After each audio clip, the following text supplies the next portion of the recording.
President Trump met with Israeli Prime Minister Benjamin Netanyahu at the White House for a second straight day Tuesday, as Trump's Middle East envoy claimed Israel and Hamas are nearing a breakthrough on a ceasefire agreement. It's not clear what Trump and Netanyahu discussed behind closed doors, but Israeli media are reporting Netanyahu's under extreme pressure to reach a 60-day ceasefire deal that would see 10 living Israeli hostages released, along with the bodies of dead hostages, in exchange for the release of Palestinian prisoners held in Israeli jails. There are more Palestinian prisoners in jails than any time in a quarter of a century. Hamas negotiators are also seeking the withdrawal of Israeli forces, international guarantees for an end to the war, the resumption of humanitarian aid shipments overseen by the United Nations and the International Committee of the Red Cross, and an end to the operations of the U.S. Israeli-backed militarized shadowy aid group, the so-called Gaza Humanitarian Foundation, known as GHF. Earlier today, hundreds of starving Palestinians in Gaza were forced to move toward the southern city of Rafah to search for food after GHF closed its only remaining aid distribution center in the central Gaza Strip. Palestinian officials say more than 770 Palestinians have been killed by Israeli forces and U.S. security contractors at sites run by GHF since it began operations in May. Back in Washington, D.C., Prime Minister Netanyahu is set to meet today with Defense Secretary Pete Hegseth at the Pentagon, and again at an event tonight featuring the heads of Jewish organizations, evangelical leaders, and senior administration officials. For more, we're joined in Washington, D.C., by Matt Duss. He's the Executive Vice President at the Center for International Policy and former Foreign Policy Advisor to Senator Bernie Sanders. Matt, welcome back to Democracy Now! Can you talk about the carnage right now in Gaza, whether we're talking about starvation or Israeli bombing of civilians? Over the last few days, hundreds more have been killed. This as President Trump and Prime Minister Netanyahu meet in Washington, D.C., and there's discussion of a possible ceasefire. What do you know? Yeah, I mean, as you said and you described, and we've all seen with our own eyes day after day, the destruction, the death, the suffering is unspeakable. And we can't allow it to simply fade into the background. This needs to end. It's unclear. You know, you said that there's pressure being put on Netanyahu by Trump. That may be true in terms of achieving a 60-day ceasefire, but what's important here is that pressure is sustained to turn this into a durable and permanent ceasefire. That's what was lacking in the ceasefire that was agreed earlier this year in January before Trump's inauguration. He put pressure on Netanyahu to agree to that temporary ceasefire, but then Netanyahu, of course, broke that ceasefire agreement and returned to the war because his interests and the interests of his government remain to make this a perpetual, ongoing war. And that's what he's interested in. So talk about the significance of this, third meeting of President Trump and Netanyahu since Trump became president once again. Talk about the meetings that have been held from Hegseth to Vance and what is being accomplished here and what you understand is happening between the negotiators in Doha, the Hamas and Israeli negotiators. Sure. Well, I mean, of course, there's always, engagement in meetings at multiple levels between multiple officials in the U.S. and Israeli government and in the region. I think one of the big focus of this meeting between Trump and Netanyahu, or this round of meetings, is to kind of try and take a victory lap, as they see it, after the war on Iran, which has paused for the moment. Israel launched its war a few weeks ago in the midst of negotiations between the U.S. and Iran over its nuclear program. Trump eventually launched U.S. airstrikes on Iran's nuclear program. The actual impact of those strikes are still unclear. But clearly Netanyahu and Trump have an interest in promoting that as a massive success.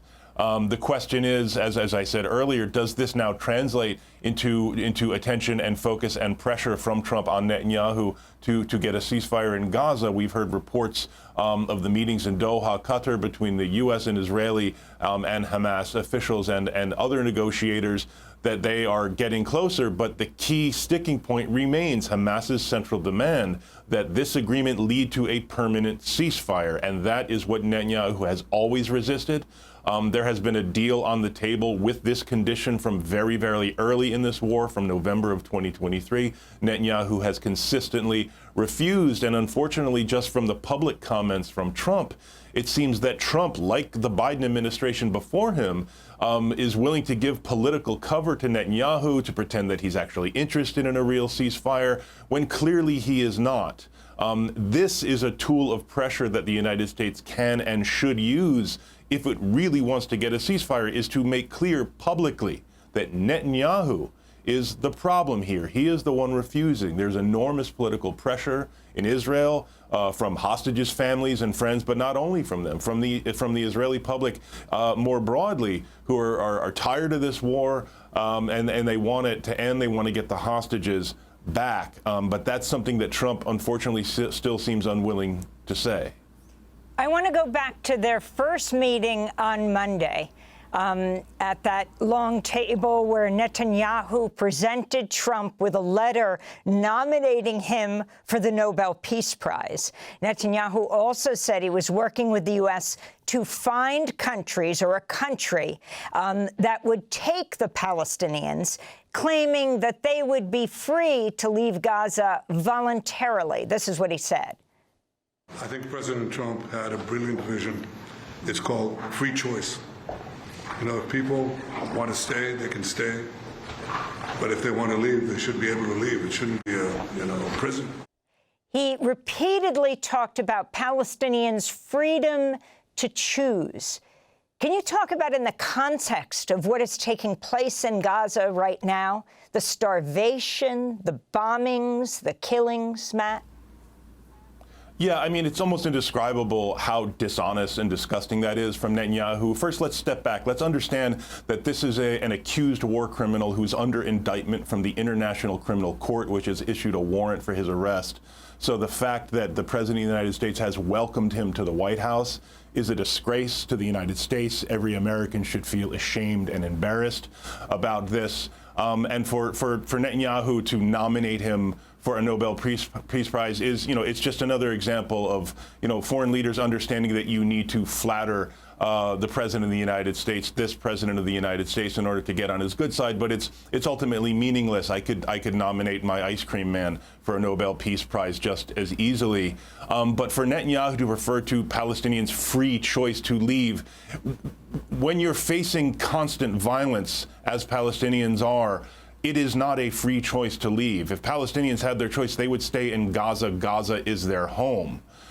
So to treat this as anything like voluntary is completely dishonest. And it's really outrageous to see it being reported this way, as if Palestinians are being given the option to continue to live among the rubble and the bombing and the starvation and the disease, or to transfer themselves. This is not in any sense voluntary. This is ethnic cleansing. Multiple human rights organizations and scholars globally have referred to this as a genocide, and I think that is how we need to understand it.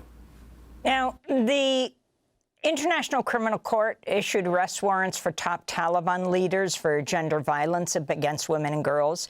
But earlier, in the last months, they issued arrest warrants for the former Defense Secretary of Israel and Prime Minister Netanyahu.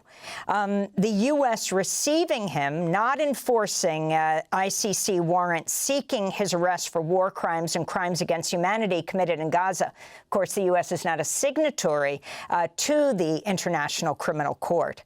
But you have the UN Special Rapporteur on Human Rights and the situation in the occupied Palestinian territory, Francesca Albanese, hitting out at countries that allowed Netanyahu to fly over their airspace en route to the United States, suggesting they may have flouted their obligations under international law. She said on Wednesday the governments of Italy, France, and Greece needed to explain why they provided safe passage to Netanyahu. Matt Duss, your response. Yeah, I think Special Representative Albanese is right. And that is why there's a massive effort to defame her and to silence her. But I think her point is correct. Countries in Europe that have signed on to the International Criminal Court have a responsibility here, and they have failed in that responsibility. I would also add that by welcoming Netanyahu, by attacking the International Criminal Court, the Trump administration, as well as other European countries that are failing to honor that warrant, are undermining the work of the court more broadly. You mentioned the warrants against the Taliban leaders. I think those are appropriate. But those Taliban leaders who have now faced indictment for their abuse of women, they are the beneficiaries of this. They are the winners of Netanyahu being welcomed to the White House, just as Vladimir Putin is. Vladimir Putin faces a warrant from the ICC. He's a big winner here because you are undermining the work of the court. You're telling the world that we can just choose to ignore these warrants and these indictments when we choose. That really undermines the work to uphold a set of rules and norms regarding the protection of civilians here. And I want to go to Putin in a minute and Trump's turnaround on the Russian invasion. But I want to ask you one last question. I want to go to a clip of Mike Huckabee, the U.S. ambassador to Israel.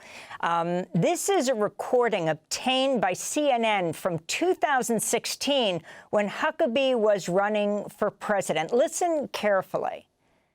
Basically, I mean, there really is no such thing as, and I have to be careful in saying this because people will really get upset, there's really no such thing as a Palestinian. There's not. There's no such thing as a Palestinian, Ambassador Huckabee said. Again, I want to quote that. He said, basically, there really is no such thing as, and I need to be careful saying this because people get really upset, there's really no such thing as Palestinians, and has supported the annexation, Israel's annexation of the West Bank. So this goes to the meeting that apparently, or event that Netanyahu will be attending on his last night here tonight in Washington, D.C., with Jewish leaders and evangelical leaders. You know, there's Kufi, for example, the Christians United for Israel. I wanted to go to that meeting that they're going to be having, and the role of evangelicals, like Mike Huckabee, a leader of Zionist evangelicals, in supporting Israel. Matt, you personally know a lot about this. Right. I mean, I am quite familiar with Huckabee's views on this and with the Christian evangelical Zionist view on this. This is part of the community that I grew up in.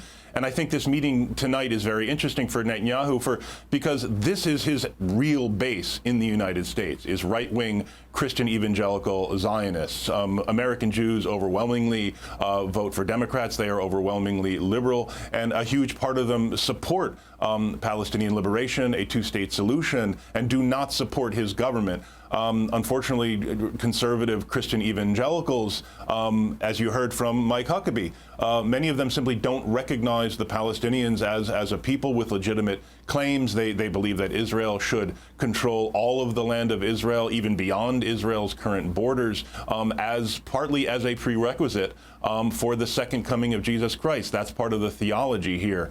And these, I would also add, this in terms of numbers, this is the biggest part of the right-wing pro-Israel lobby in the United States. There are far more evangelical Christians than there are American Jews. And these organizations do a lot of the real on-the-ground lobbying in various states and various districts.